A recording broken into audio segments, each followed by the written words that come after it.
আলাইকুম রহমতুল্লাহি ওয়া বারাকাতু। গাইস, সবাই কেমন আছেন? আশা করি সবাই ভালো আছেন। আসলে মানুষ টাকা দিয়ে সুখ কিনে, আর আমরা টাকা দিয়ে দুঃখ কিনছি প্রবাস জীবনে আসি।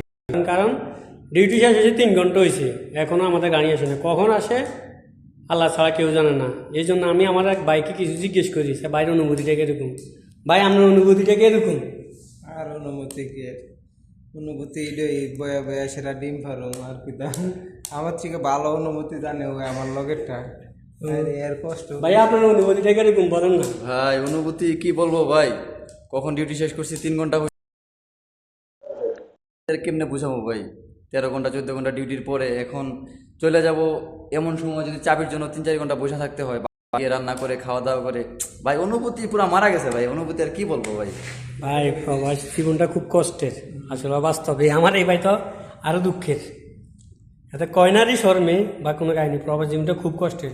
সুখটা বেশি লিছি আমরা ভাই, সুখ বেচছি না ভাই। কাছে আমরা সুখ দিচ্ছি, টাকার কাছে আমরা সুখ বেচিলে, মানুষ টাকা দিয়ে সুখ কিনা, আমরা এই সুখ বেশি ফেলেছি।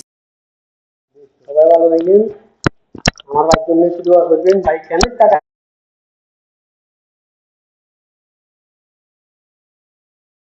আমার